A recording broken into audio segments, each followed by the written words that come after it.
Welcome to Vision Profiles, the podcast for dedicated Apple Vision Pro users. We dive into everything from hardware and software to apps and latest updates in the world of Apple Vision Pro. I'm Marty, an associate professor at Kent State University, a podcaster and longtime Apple enthusiast. Need my reading glasses.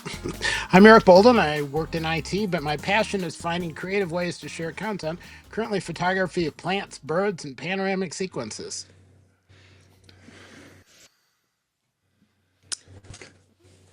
I am Dave Ginsburg, the host of the In Touch with iOS podcast. And I have a deep passion for technology, especially Apple, and how it's used in real-world environments. As an IT professional and iPhone and subject matter expert, I'm continually discovering new ways the Vision Pro shapes the future of computing. I'm Daniel Burkholder, a software engineer and technologist currently immersed in generative AI and AR/VR technologies. Okay, my bad. I pushed the wrong buttons in the wrong direction. But hey, we followed it though. Yeah, but Eric, when you say things like, I have to put my reading glasses on, it takes all the mystery out of it.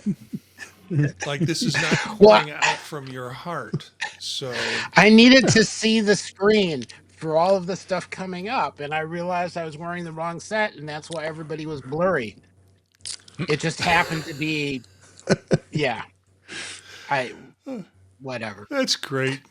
Well, for the rest of us, you can follow the live stream on youtube.com/@visionprofiles. Monday nights we're here at 9 p.m. Eastern Time, or catch the video later on YouTube and the audio also on any of your podcast catcher services.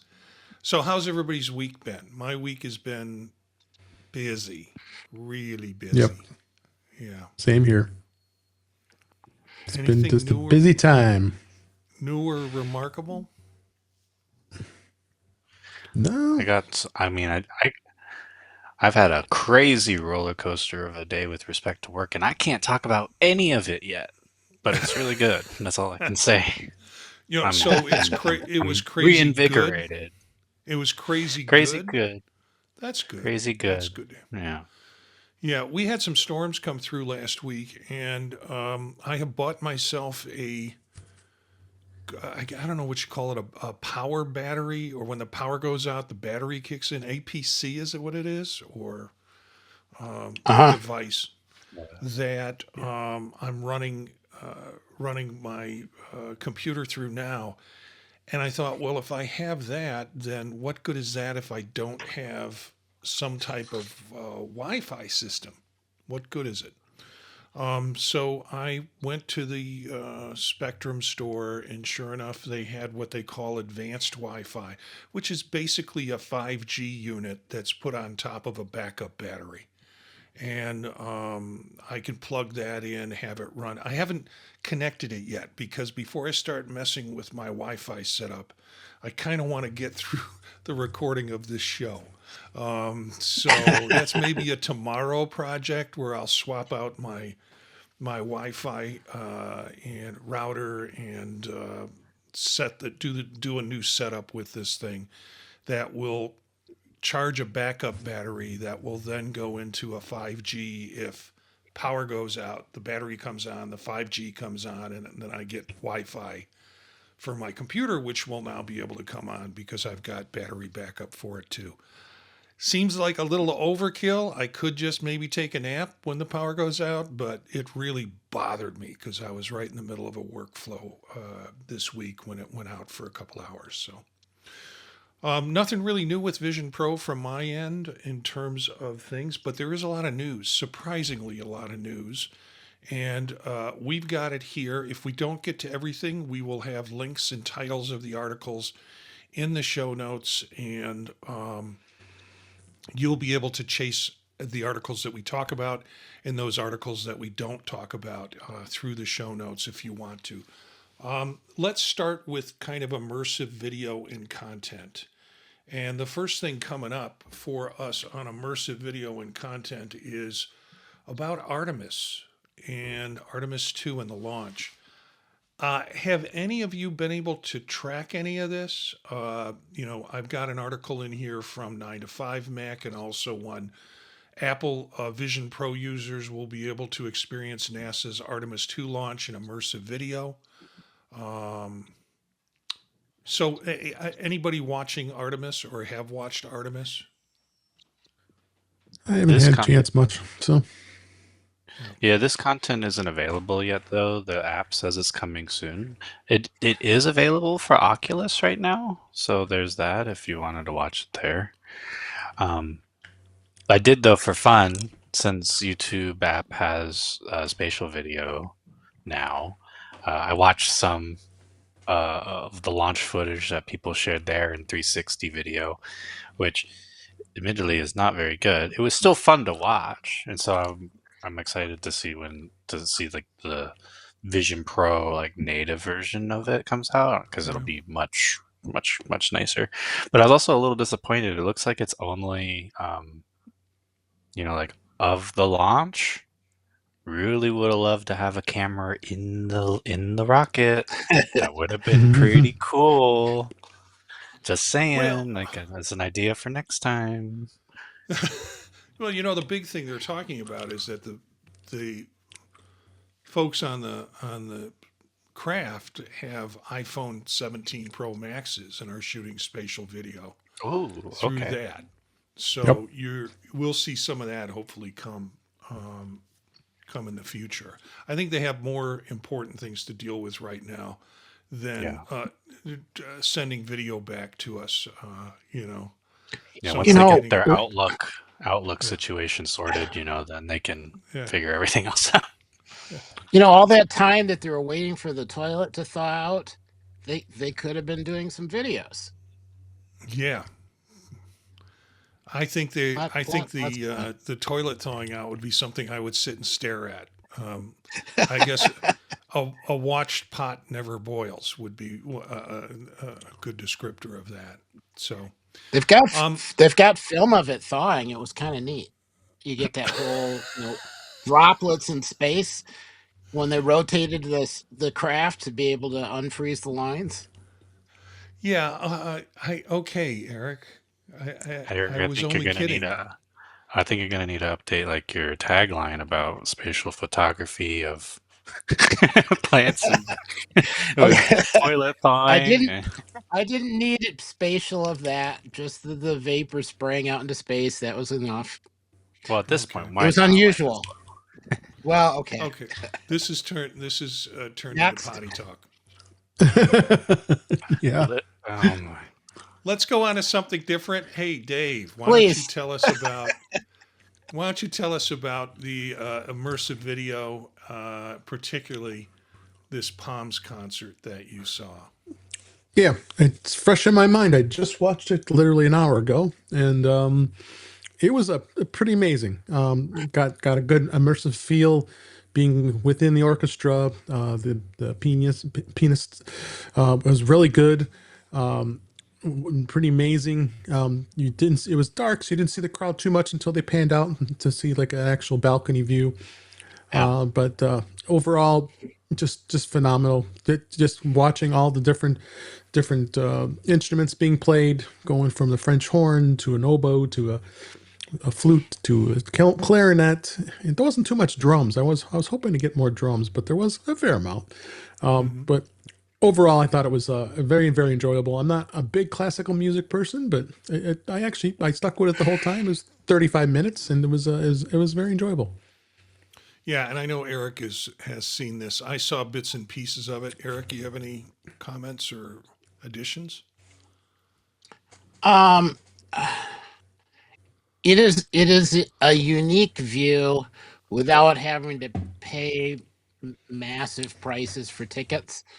Yeah, I, so like you definitely get to get a sense of the uh personality of the people on stage. yeah. That it was really nice to experience that.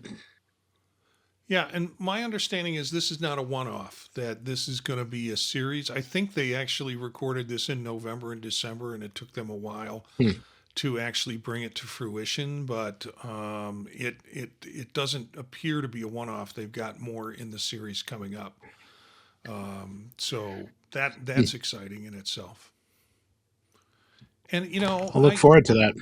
yeah, if I'm gonna sit and I'll listen to classical music, but I think this is a completely different experience. It's not just the listening, but it's the experiencing it by being pretty much in the orchestra and in different positions in the orchestra to see what's going on. So that adds it up. I mean, that adds up versus just going to, and it's also good to see live music, but going to like a concert symphony hall and sitting in one position and listening to it, essentially, this gives a different experience for those of you who enjoy it, and those of you who've never experienced it. It could be very cool.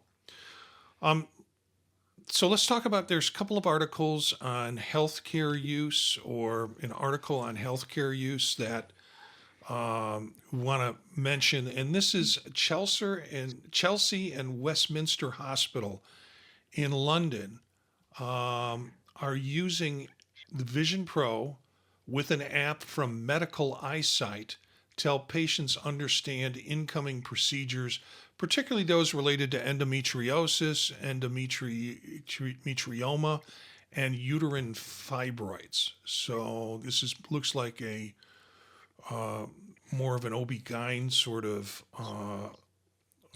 helping people understand the pain that's associated with, and the surgery that will be associated with it. Patients wear the headset during pre-surgical consultation, where the doctor guides them through a detailed 3D model of their own anatomy.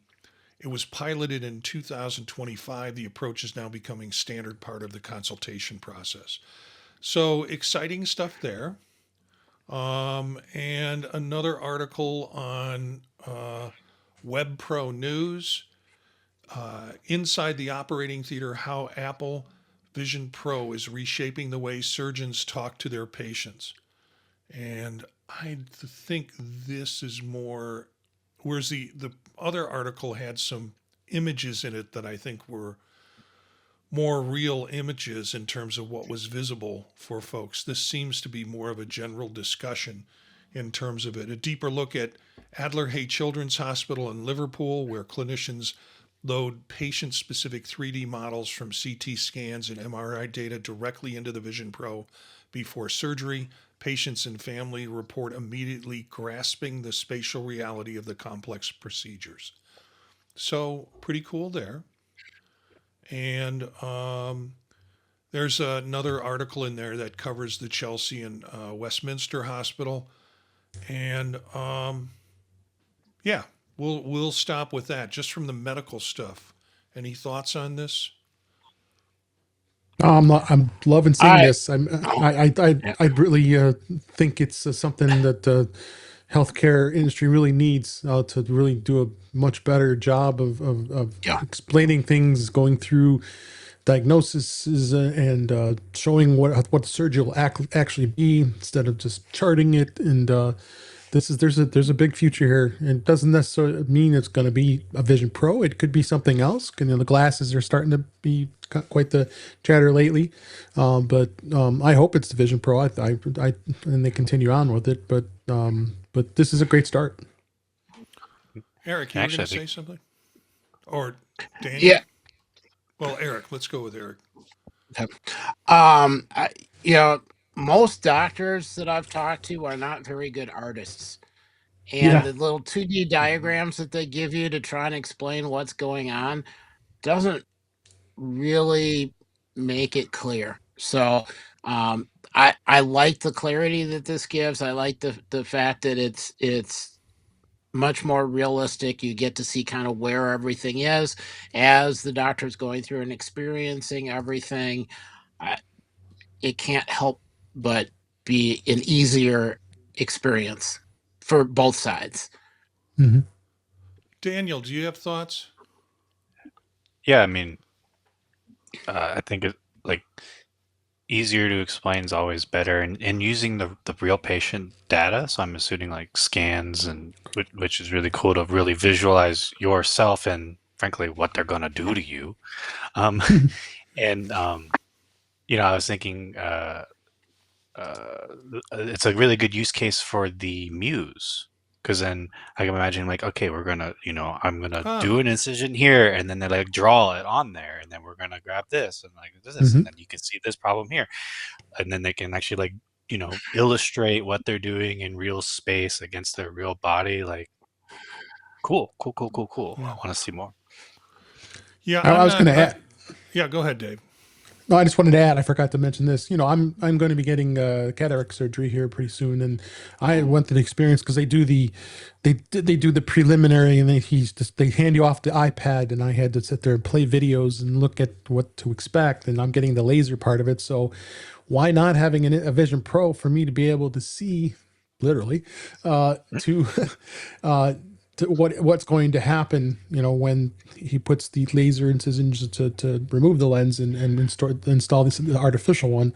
So, I mean, I got enough of a gist of it, obviously, from the videos and what explaining what to expect and such. But yeah, I think this is a really good future for this. Yeah, I wonder if I want to be in an immersive environment when I'm looking and watching somebody remove a lens from my eye. I mean, Mm, that seems like a horror movie. And using my own scans and using the Muse pencil, I think the doctor would say, okay, this is all fat and it surrounds your sense of yeah. self esteem. Uh, Yeah. I don't know. It's interesting. It has interesting possibilities. Un, and using in terms of again the idea of being able to use this in professional use. There was this article I'm not quite sure I understood, so I'm going to turn it to you guys. But it is SkyeBrowse brings drone 3D models into your office with Apple Vision Pro and expands DJI fleet support. Mm. I So think it's so cool. it's a new enterprise update for Vision Pro. It lets investigators pull a drone captured 3D model off their Mac and walk through at full scale in their own workplace. Models sitting behind your desk and your coffee cup in your hands fly a 4 minute drone scan that processes it in minutes, opens it in VR. Use cases include homicide, uh, scene review, fire investigation, tactical pre planning, all gesture interface, pinch, drag, rotate, requires no controllers, and it's available now for enterprise VR customers. Standalone pricing starts at $8,000. Hmm. So interesting. Any Yeah. comments, That's folks? So I've been rewatching uh, Dexter. If I don't know if you guys are familiar, Showtime. but he's a crime scene analyst, a blood splatter analyst. So I was Mm. just the first thought I thought when I was reading this was like, okay, if they reshot it in modern day, he would be walking and doing his blood splatter analysis of the crime scene in VR. And it's like, well, hmm. like that's actually pretty cool. You can capture the whole scene as is, and you don't have to touch it, and you can just look at it again at any time and let everything else kind of get cleaned up. And also, then my mind went to if anybody's familiar with the concept of what are called brain dances in Cyberpunk 2077. Um, it, it's kind of this. You can relive a whole thing in in your mind and then walk through it spatially. Of course, in brain dances were commonly used for adult content in the game, but Hmm. it's a interesting spatial capture and replay future of the real world, which again, like, yeah, give me more. It's really cool. And they must be able to do it really quick as well. Maybe utilizing what's it called? That splat. I can't remember the Hmm. exact name of it off the top of my head. Probably utilizing that as well, Hmm. because you could do a lot of this today, but yesterday, let's say.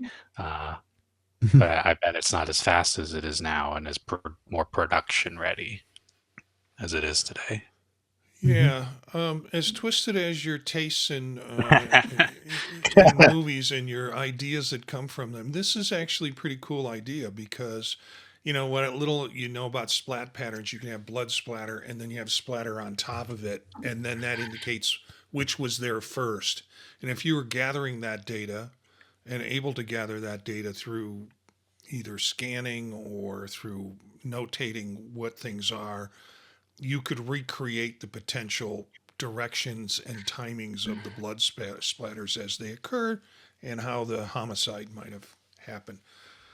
Boy, uh, yeah, that is Well, pretty this cool. is really cool for things like accidents where the you wouldn't necessarily be able to go back to the scene multiple times, you know, but you might need to review it and review how everything looks and where everything is, or like a train accident where you get all the information, but it's not going to still be there 6 months later. So you want to get everything right away. Yeah, this is really kind of neat. And there definitely have been sci-fi shows galore with something similar. So Yeah. it's nice to see it. I mean, And even the actually, holodeck came close. and I just recall a friend of mine. He's an electrical engineer, and he spends a lot of time. They have big 3D mappings of all the power grids and everything around it. And actually, I actually need to send this to him after this because that actually Yeah. would really accelerate his work. And they already have some stuff like this, and maybe they're already on that beat, but this seems. I don't think it's $8,000. I'm sure whatever they're using is much more than that, and so Yeah, maybe there's an avenue there too with this recent development. does seem low. Yeah, and then finally, I convinced him to get a Vision Pro now. Yeah. Well, along with this, there have been some changes with GeoForce and NVIDIA over the last couple of weeks. We've reported on them here. I don't think I quite understand the implication, but we have a couple of articles, one from Virtual Reality News and another one from Mac Stories that talks about the impact of GeoForce, and NVIDIA's GeoForce now adds 4K 90 frames per second game streaming on the Apple Vision Pro. And probably, I'm going to place bets on this. Daniel might be the go to person to explain why this is wow. Uh, Big number better. Uh, um, I mean, anybody familiar with game streaming with Google Stadia, the now shut down Google Stadia? And I'll go on the record to say I actually really loved it, but also I had the data center right in Miami, so it was not very far away. So I had great everything to be able to use it. And before nerds come at me about how it's not usable in most regions because of poor internet, I hear you. But if you have it, use it. Anyway, um, being able to do 4K, so GeForce Now is NVIDIA's Stadia game streaming service where you're just streaming the game video, it's running on some remote data center, and then it's just inputs, inputs out, video back. And so they probably were only able to achieve 4K 90 with that foveated streaming technology that came in the Mm-hmm. most recent update. So I mean that's really cool. I mean, if that enabled them to deliver 4K 90 over the internet with a good response time, that's pretty cool for a future of like cloud-based gaming. Because Mhm. I don't know if they were doing that for, um, like if you were streaming it on your desktop and rendering the whole thing. I don't know if they were doing that, if not before. I'd have to check. But and as much as people don't like, gamers are very mixed on cloud game streaming. I think it has a place, just like having your own physical Blu-rays and streaming it. They have their own place and time. Um, but to see this is really cool. And actually, I need to try this. Go spend $20 a month and try to play something new that, frankly, like something different. I don't know, something that I don't already own. I should go try it. Like the aforementioned Cyberpunk. At the time, I didn't have a computer that could play it, and it was a buggy mess. And it was actually, not only could I play it on Stadia, it was actually seemingly the least buggiest version too.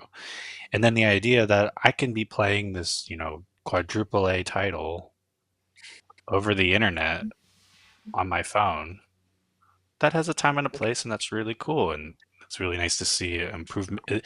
Somebody's still investing in it. And Google was always destined to drop it, but it's nice to see somebody else is still pushing this forward. Yeah, thanks for that. And any way you can help me to spend another $20 a month is always greatly appreciated. Yeah. Along those same lines, a couple of articles this week coming out on LGTM, which is less Gaussians, texture more. And Apple researchers unveil LTGM, a potential boost for Apple Vision Pro graphics. Apple and Hong Kong University researchers published a paper introducing LTGM, a new framework for high resolution 3D scene rendering. The method decouples geometric complexity into rendering resolution using simpler geometry layer and a separate high resolution texture layer on top. The result, detailed 4K scenes without proportionally more compute demand. Vision Pro's dual displays a total of approximately 23 million pixels, more than a 4K TV per eye, is exactly where existing rendering methods hit the wall. If LGTM makes it into Vision Pro or Reality Kit, expect sharper environments and more realistic pass-through without additional hardware. So an article in 9 to 5 about that, and also an article in Next Reality about LGTM. Does this fit into the soup that you were just talking about, Daniel? Let me noodle on that for a second. Yeah, I think this is more real time than game time sort of experience. Yeah, Well, like if I'm understanding it right, it seems like a shortcut to rendering what can be predicted as simpler objects and then rendering them sharper. Like in the example shots, it was like going through a bookstore, and you could pretty predictably from a distance recognize that they are just squares, and I don't need to render very complex shapes for just this square at a distance, and then I could project a sharper image or texture onto that square. That's kind of how I'm looking at it, or I'm at least interpreting it. Yeah. Eric, did you have something you wanted to get in? I've mostly lost it, but it also sounded like it was going to be easier to break the tasks up. So part of the work could be done in one spot and another part could be done in another spot. Maybe something on device, something else remotely done if it was more intensive. Um, so not not the same as the foveated rendering, but the wherever your focus is, you get to put more attention, kind of. like the ability to do that. But this is all really recent. Like this is the first time I've heard of it. Not that I'm in the research area and would have heard of it before, but I hadn't heard anybody talking about this. So um, it's an exciting line of thought. And if my understanding's right, is a funny. Do you guys remember when Samsung was just generating a picture of the moon when you tried to take a picture of it with some of those Yep. phones? Yeah.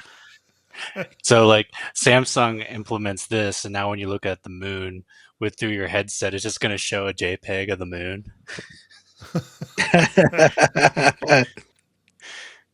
That's how but as silly as that sounds, that's kind of how I'm thinking. I'm interpreting this. Like it knows what it's looking at further away, so it can simplify the rendering Mm. and just project a more simpler render texture because it's able to identify what it is further away, and then you're also then freeing up extra compute cycles to do other stuff.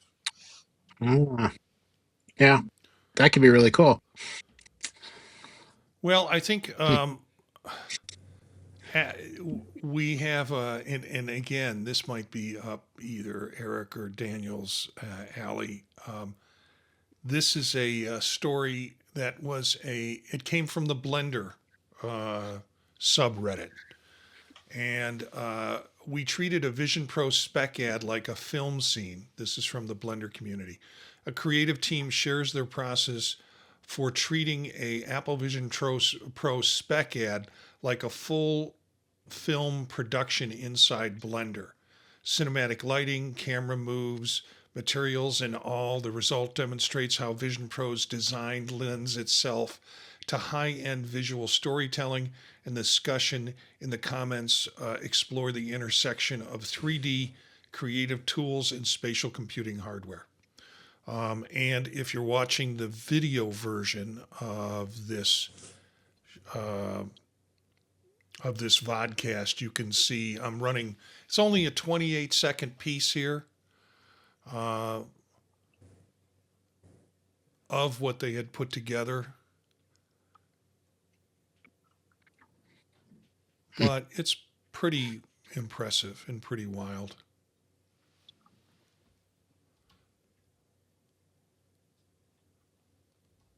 Yeah, I'll admit I'm struggling to. I'll admit I'm struggling to identify the point that they were trying to point out here with this. But it was a really cool animation. Maybe you guys can enlighten me. I'm not. Maybe I'm a little too STEM brain to figure this one out. Well, they took Well, apparently. Yeah, go ahead, Eric. I was going to say it's if you go and talk to somebody about a Vision Pro and what it can do or what you can do with it or why you want it, the next thing that comes out of your mouth is, well, go to an Apple store and try one out, or if you got enough time, try this out. And to me, it seemed like they were trying to do a commercial that gave you more of a sense of what it would be like to actually use a Vision Pro. They whiz the Vision Pro around, and then all of a sudden you're looking through it at a what it a simulation of what the room would look like from within the Vision Pro, and some it trying to figure out how to explain what the Vision Pro is for somebody who's never actually used one. Does that help, Daniel? Yeah, I think so. Especially as I was rewatching again, it's like, ooh, this is like. It's some of it you could almost envision of what a more future UI that you're experiencing would look like. Some of it very Yeah. slick, like it pans over and it analyzed the whiteboard and then started to bring out more data. And then if we wanted to do, let's do some visual intelligence on that data, maybe too. Who knows? Yeah. And yeah, it's like a little more stylized representation of what we're doing every day in it. Mm-hmm. Yeah. So again, links are in the show notes of the video and also the audio podcast of the show. So you'll get to see this if you're not watching it live. You'll get to see it by clicking out on the video and taking a look at it. There is a couple of articles on tips and tricks for the Vision Pro. The first one is a life hacker, which talks about 10 hacks every Vision Pro user should know. And it is up to 10 tips for getting more out of your Vision Pro, from lesser known gesture shortcuts, eye tracking calibration tricks, to productivity workflows and managing battery life. So all of that's in this article of things that you can do with your Vision Pro. And life hackers, I think I They're very followed good. them. Yeah, I followed them for a long time, and I can't remember what got me on them early, but I just thought their articles were rather clever. And since doing this kind of podcasting, they've come up, and it almost feels like they were sleeping for a couple of years, and now they have more of a media presence. Maybe Well, they I got bought wasn't. out. Okay.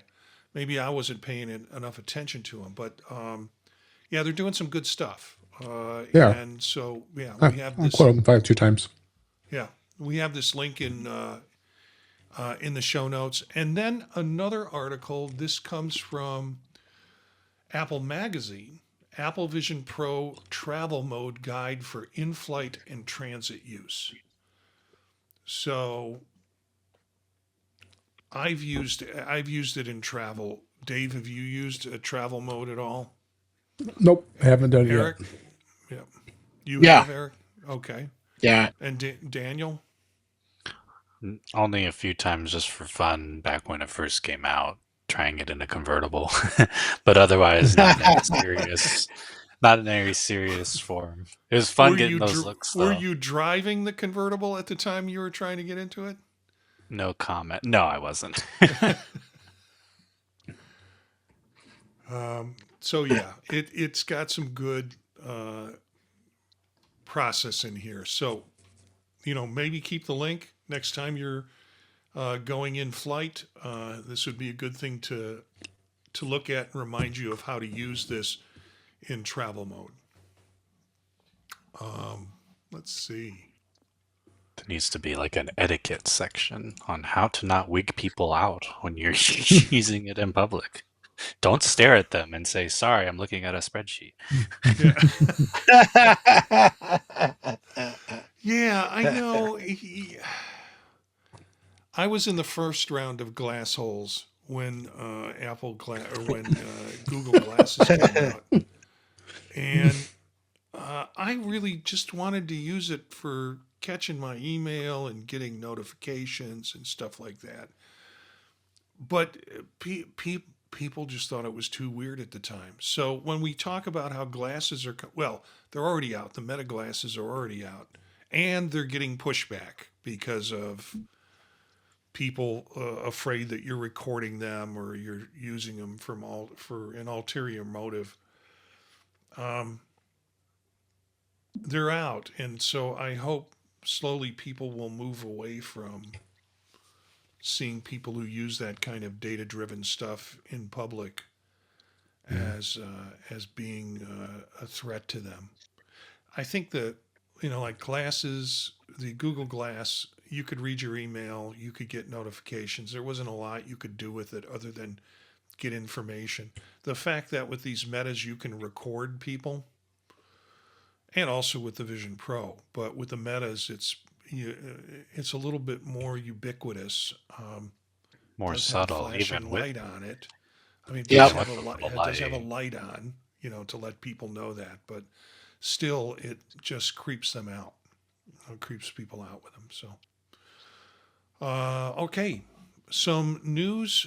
Everybody wants to know: is spatial computing going to be the future? And in the Apple world today, Data M intelligent products, the spatial computing market will grow from 146 billion in 2024 to 727 billion by 2032, at a 22% carryover in with healthcare, manufacturing, and and entertainment are going to be the leading drivers in this push towards more usefulness in terms of spatial computing. The report highlights AR assisted surgeries, 3D modeling for industrial workflows, and immersive gaming as growth sectors, all categories where Vision Pro is already active. The macro tailwind is real, and even if Vision Pro's own sales trajectory has been more cautious, and we haven't seen that in that, it's I'll tell you, it's very optimistic. It's fun when you read articles like this and they say, these are all the wonderful things that are going to be carried over in terms of Vision Pro and why it's going to be a hit. And then they mention all the things that we've had as articles that we've talked about on this show. So even today, the healthcare stuff, we've talked about manufacturing. Dave has talked about it in terms of enterprise. And then we always talk about entertainment. So these are it's a good sign financially for this product. Any general comments on this or things that you want to share? I have one thing, not directly related to this, but that has come up over the last week. So every once in a while, you talk to somebody or you read something where they're talking about Apple Virtual Display and how it's blurry, and they can never get the blurriness to go away. And that used to be you just needed to upgrade the OS from the original one to fix that. But there still were people that had the problem. And then I finally read an article where they were talking about the default distance the Apple Virtual Display shows up at. So when you first connect, it throws the Apple Virtual Display up in front of you, or the ultra wide kind of wrapping around you. And if you have something on your screen already and you look at it, whatever you're staring at is clear. And then if you look, to another section of the screen, it's temporarily blurry, and then it clears up. If, however, you grab that whole display and you push it away from you, like an arm's length away, then that variability goes away. Like you can look back and forth across the screen and it's pretty much always clear, or at least not noticeably becoming clear or noticeably fuzzy and then coming back. I'm not sure if any of you have noticed that, but I haven't noticed it, but it makes sense in the fact that when objects are closer to you, it's like if you're sitting on a courtside on a tennis game, your head's turning there's a greater distance between the two spots. You sit further back, the distance between those two spots are not as or perceptually the angle between those two spots is lesser, and you would expect less distortion from spot to spot. Yeah, interesting. yeah. So basically, move the screen further away from you, and you probably will have a better experience. Or if you're really unhappy with it, pick it up and move it. And I've never seen in an Apple demo of it where they say move the screen away from you. They just show you the screen and say, "Yep, that's what this is." We have an article that I read in Geeky Gadgets that I don't know. It sort of felt a little clickbaity, so of course I had to read it. Forget Vision Pro. Apple Glass early look set for 2026. This has been leaked. Yeah. But as you get further into the article, they don't talk about the leak. They basically talk about the components and what they think it's going to be is going to be part of it, and it's speculative about it. But I'll leave it in the show notes for folks who want to read about this, but people are Hmm.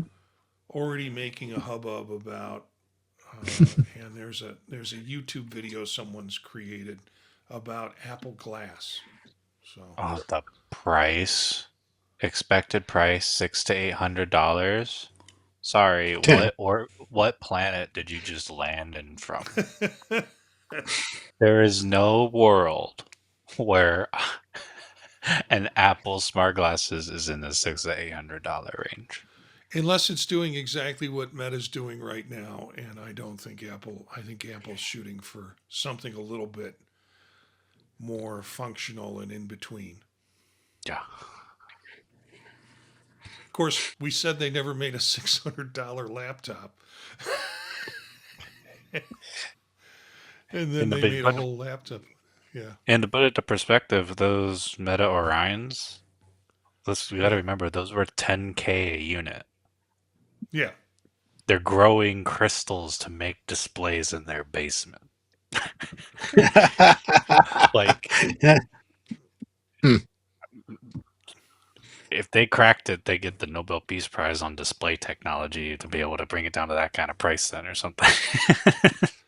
Yeah, to bring it down to 600 or 800. Yeah, Yeah. definitely. I kind of think, well, I don't know. Dave, do you want to speculate on any of this? I know how much you love rumors. Uh, no, not really. There's been a lot Yeah, of there's a way you chatter could on make it. glasses lately. Yeah. There's a way you could make it $600 to $800, and that's if there's a services component that's Mm. several $100 a month.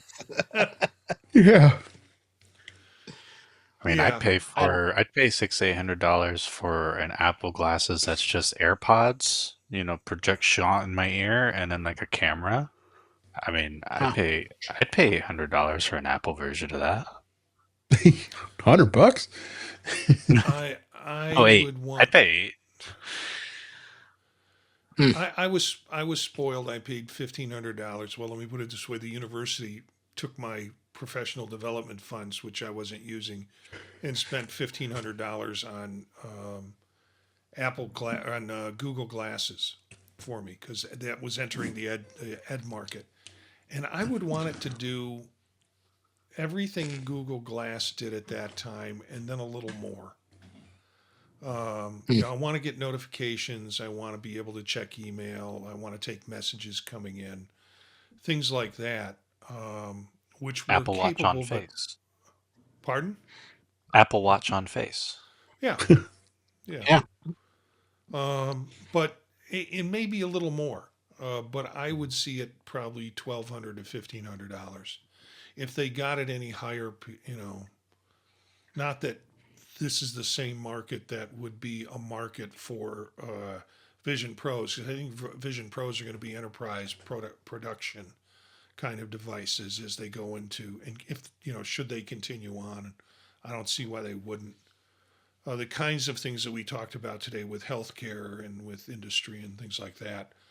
Glasses, you're right, more of like a Apple Watch on your eyes. So, but not a meta like let me push a button and listen to music, or let me push a button and take photos, or let me push a button and take a short form video. Something more than that. So, let's skip patents for this week. I mean, seriously, Yeah. when I go through patents every week, there's some stuff that looks kind of cool. Yeah. But let's skip them for this week because we've already got a full show going, and Sure. let's go and talk about apps. And I've got some things in our show notes. KRVR. Yeah, I added that one. So that new foveated streaming, this KRVR brings that to PC VR. Anyone wants to do PC VR games on the Vision Pro, this brings PC VR games to the Vision Pro utilizing foveated streaming. Pretty cool. Still beta. There's a test flight. I played around with it a little bit. I was really only able to just set it up and get connected because I don't have PSVR2 controllers to like really try a game out. But you'll see also there's some videos of people using it in action, and I think a list of known good working games that work with it. It as far as what I was able to do, install it, get connected, load in, pretty seamless. I just haven't had any opportunity to actually like try a game on it. But if you got those controllers and you want to try some PC VR games using the latest foveated streaming tech, this is looking like your way to go. I don't believe the other popular wireless VR streaming ALVR, I don't think they've been updated yet to support that. Mm-hmm. They probably will at some point, I would hope. But yeah, it's really cool to see, especially so soon. I mean, they've probably been working on this since the beta, but even then, it's still like pretty soon. I saw this like a week or so ago. I was like, wow, already? Nice. Yeah, I have. This might shock you. I do have the PSVR2 controllers sitting behind me on a desk where they've been there since they've arrived. Um, I haven't. Yeah, I actually picked them up to play pickleball because you needed them. Originally, you needed them to play pickleball. I think they've changed that app. Not that I'm a big pickleball player, but I wanted to see what that was like. I do not like the structure of them and how you hold them. They just feel like I'm putting on plastic uh, boxing gloves. Yeah, with like the big ring around your arms or your Yeah, wrists. I mean, Yeah, they do look a little weird. Uh, as far yeah, as and I VR can't even. controllers go, they seem. I mean, overall, I mean, haven't handled very many, but Yeah, I just want in yeah, hand. I just kind of want the either the Meta or even the Galaxy ones that are just you pop them in your hand and there they are. I yeah. don't see the use for having this this ring around my hand in I believe terms of the that's all for function. track. I think that's a lot of that's for tracking. Oh Um, wow. I can see how the shape would be easier to be tracked in that sense, but I'm not certain. Well, anyways, that's interesting. We'll definitely that will be in the show notes. Then I have a spatial gallery, April 12th. Is there anything else on that, Daniel? I'm sorry, did I cut you off? Mm-mm. Okay. Spatial gallery, April Yeah. 2nd, chickens content. Well, each week, mostly Apple comes out with new content in the Spatial Gallery app. It happens that on April 2nd, they came out with spatial content of chickens, and they're very picturesque, nice colors of the feathers. I think there was other content like skateboarding or something. I don't know, but the chickens are the thing I could remember, so I put it in there. He Just was a, imme- a, a reminder to check out Spatial Gallery because they keep updating it. yeah, he was immediately drawn to the chickens. Yeah. Eric, I do maybe post show want to ask you a question about roosters because we have a very active rooster living next door to us. And Oh apparently the no. neighbors have all picked up on getting their own chickens and roosters. So, Huh. uh, Sardo. Sardo was put in. So you need a game controller to make it work, but it gives you a robot that you can go driving around in your space. Um, Oh my it's So gosh, kind these of are cool. just, Cyberpunk. It's yeah. Cyberpunk 2077 all over again. Yeah, pretty much. Yeah, yeah. So it looks Five like five bucks. it's just a regular PS2, a PlayStation controller. Yep. At least what they're using here. Yeah. Um, those I have. along with PSVR 2 controllers. So, get the game and drive the little robot all over the place until it creeps you out, and then put it away. Yeah. I think they should have made it look more spider-like. I don't know how you With could hair. make. Well, you'd have to put another leg on it. It's only got 4 legs to make it spider-like. And then make it eyes. Well, it does seem to jump. have multiple eyes. That's really fun though. How it is, room aware. I mean, there's other games that have been like room aware, but this is really fun to see, like the robot and how it kind of climbs up it or around the different shapes of the geometry in your room. That's actually really just kind of interesting and fun. It seems pretty realistic how it's moving around.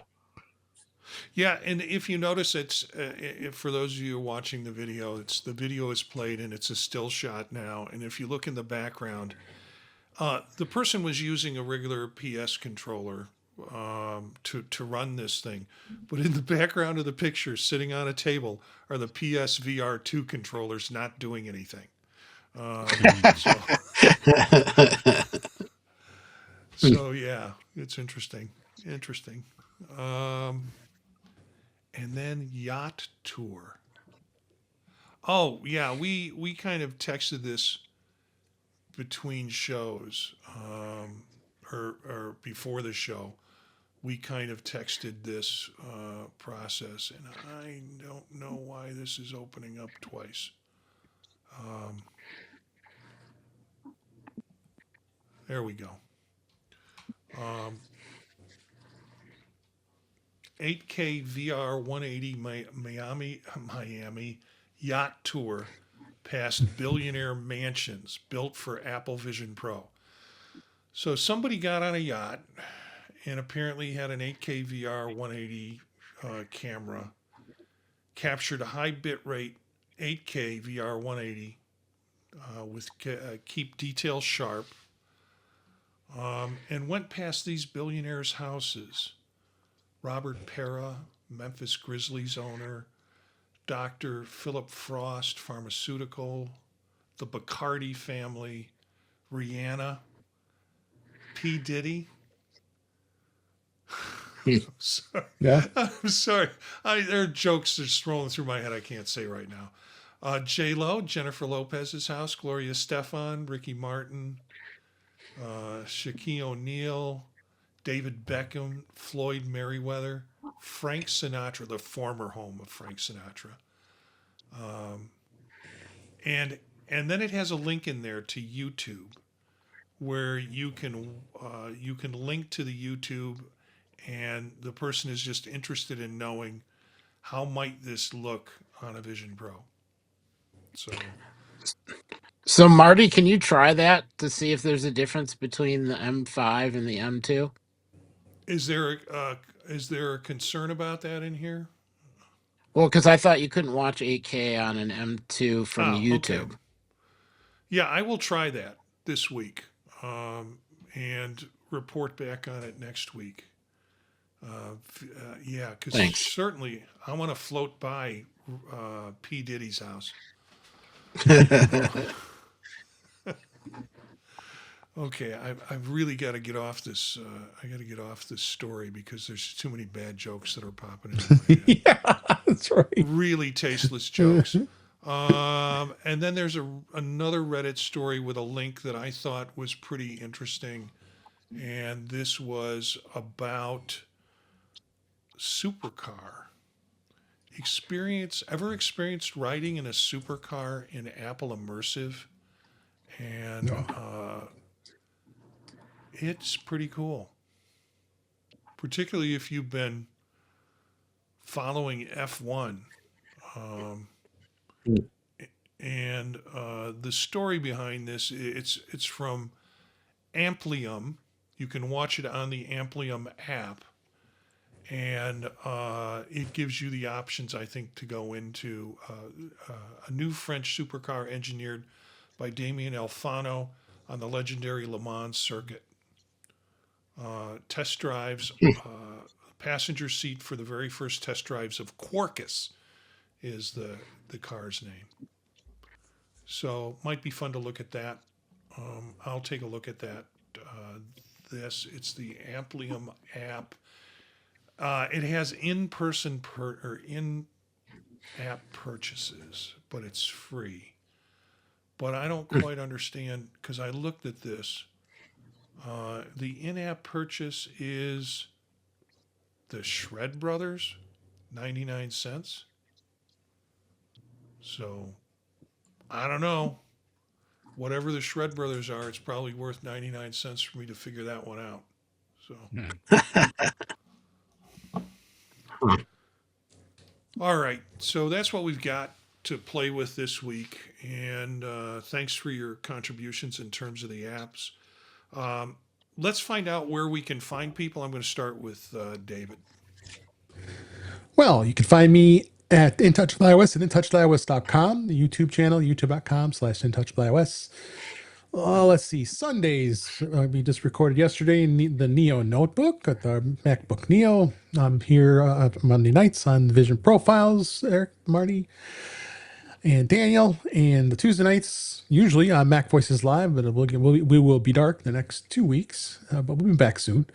Thursday nights we record In Touch with iOS, and Fridays on the Mac Show on the British Tech Network. And I've got some appearances coming up next couple of months at some Apple Mac user groups, so I'm looking forward to that. But you can find me on Blue Sky Mastodon at DaveG65. All right. Daniel. Thanks, Dave. Here, you can find me every other week or so, and then otherwise my only real social is at IO Expander on Blue Sky. All right. It's good to have you back. I mean, you had to skip Yeah, we missed you, buddy. weeks. Yeah, we do miss you. Even when you're only here every other week, we miss you on those off nights too. So, but thanks for coming back and being with us tonight, especially since we covered some of that stuff, the gaming stuff that you're more attuned to than I think the rest of us are. So it's great. It's always to have you fun. back. Yeah, Eric. I can be found here on Mondays on Vision Profiles, Tuesdays on Mac Voices Live, Thursdays on In Touch with iOS, and Sundays on the Neo Notebook. Yeah. And for me, you can find my stuff at thepodtalk.net. That includes the Sunday night 9 p.m. Neo Notebook show that I do with Eric and David and also Brett. Monday nights here at 9 p.m. Eastern Time with Vision Profiles. Tuesdays with Mac Voices. Thursdays with Dave on In Touch with iOS and Eric. And then Friday mornings on the British Tech Network. But if you go to thepodtalk.net, you'll see that there are other shows that we produce and some fun stuff. 15-minute bites, where we just posted Chuck Joyner's Catalina chicken, a recipe for folks who want to grill Catalina chicken. And then also Fade to Chat, where we talk about movies and do kind of movie reviews from the 30s, 40s, and 50s.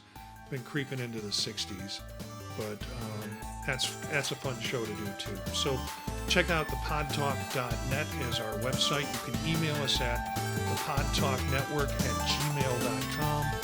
Our bumper music is Free Jazzy by Steve Combs, courtesy of the Free Music Archive. Spread the word to other visionaries. Thanks for listening, and we'll see you next time.